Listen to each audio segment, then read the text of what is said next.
Assalamualaikum warahmatullahi wabarakatuh. Selamat pagi. Hari ini sebetulnya Ibu mau memberikan tugas kegiatan ekonomi, tapi sebelum tugas Ibu sampaikan, Ibu ingin menjelaskan sedikit materi tentang kegiatan ekonomi yang sudah kita pelajari di tema-tema sebelumnya. Kegiatan ekonomi ini ya sebetulnya indikatornya atau tujuannya hanya agar kalian tahu jenis-jenis kegiatan ekonomi dan contoh-contohnya di lingkungan sekitar kita. Tetapi dalam kesempatan ini nanti Ibu akan memberi tantangan kepada kalian agar kalian bisa menjadi seorang produsen.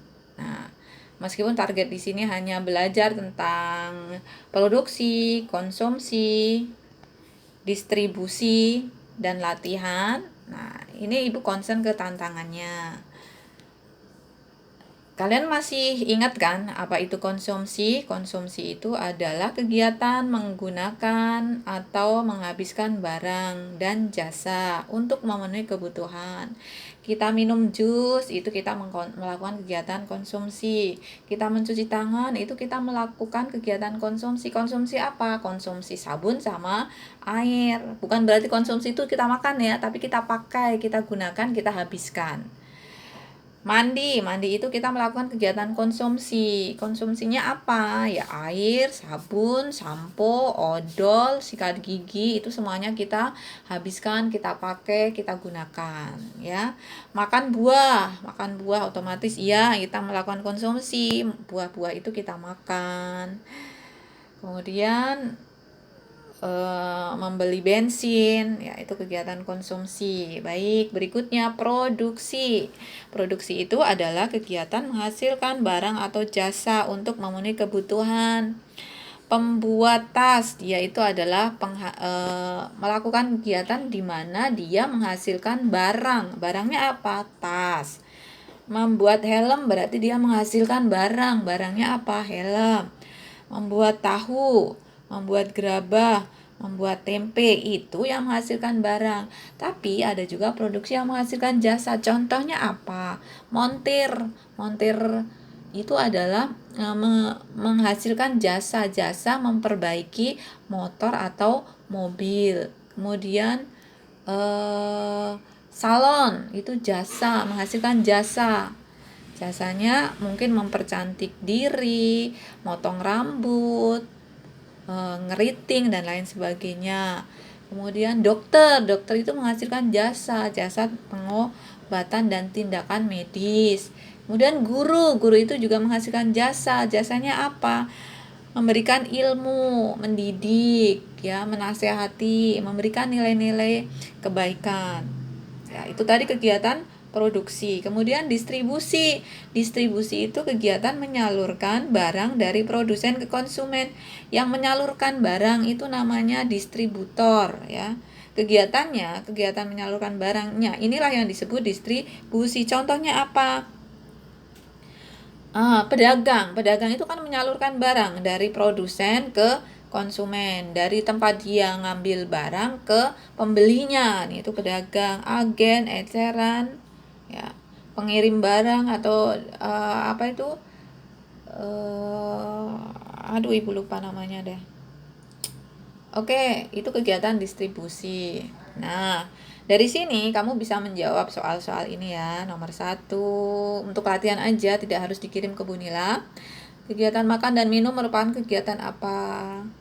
Terus di bawah ini yang merupakan kegiatan konsumsi adalah yang mana? Ida membuat pisang goreng untuk dijual di kantin sekolah, Anton menjual roti bakar di warung makan, Widi sedang makan nasi goreng, atau Budi membuat layang-layang. Yang konsumsi ya. Oke. Nomor 3, kegiatan menghasilkan barang atau jasa untuk memenuhi kebutuhan disebut apa? Nomor 4, penyaluran barang dari produsen kepada konsumen disebut kegiatan apa, ya? Produksi, konsumsi, distribusi, ataukah apresiasi. Yang kelima, Ali seorang pedagang minuman yang menjajakan dagangannya di terminal setiap sore sepulang sekolah. Dalam kegiatan ekonomi, Ali termasuk produsenkah atau pengusaha, konsumen, atau distributor? Oke. Nah, Ini yang penting untuk kalian ketahui. Ini menjadi tantangan kedua kalian. Selain menjawab 5 soal tadi, kalian harus bisa melakukan ini. Jadi kalian itu belajar seolah-olah menjadi entrepreneur atau wirausahawan. Jadi kalian dituntut menjadi produsen. Produsen itu yang menghasilkan sesuatu, baik barang ataupun jasa. Menghasilkan barang, contohnya apa? Aku mau bikin pecel lele, aku mau buat layang-layang, aku mau membuat nasi goreng, aku membuat tas, aku membuat dompet, aku membuat souvenir, aku membuat mainan, dan lain-lainnya. Banyak sekali ya kegiatan menghasilkan barang itu ya. Atau membuat slime, membuat video tutorial tentang sesuatu. Nah, itu juga menghasilkan. Kemudian atau jasa, misalnya kalian memiliki kemampuan potong rambut atau menjahit atau make up atau ngajarin ngaji dan lain sebagainya. Nah, kalian bisa pilih yang kalian bisa, yang kalian mampu, kemudian kalian lakukan. Nah, ketika kalian melakukannya, kalian buat dalam bentuk video. Contohnya gini, misal nih siapa ya, Faiz itu punya kemampuan menghibur.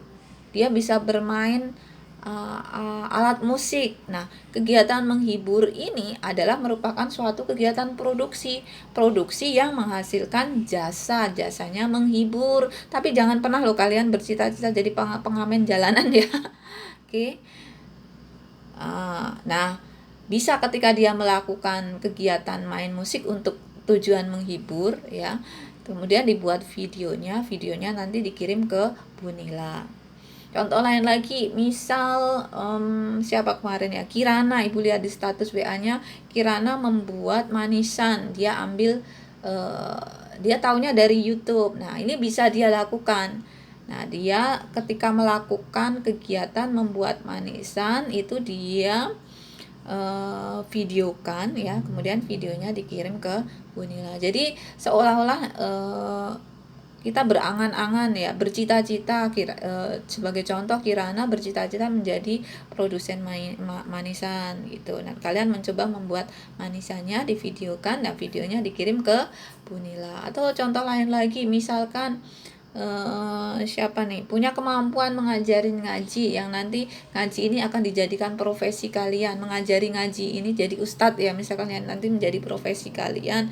Nah, kalian buat videonya, kalian sedang mengajar ngaji entah siapa temennya atau adiknya, kemudian divideokan dikirim ke Bunila. Durasinya pendek aja, nggak usah panjang-panjang. Atau kemarin ibu lihat ada yang bisa membuat layang-layang koang. Nah, itu bisa juga. Proses ketika kalian menyiapkan bahannya, membuat layang-layangnya itu kalian videokan. Jadi kalian seolah-olah bertindak sebagai produsen. Oke? Begitu ya nak ya, bisa dipahami. Selamat belajar dan selamat melaksanakan tugas.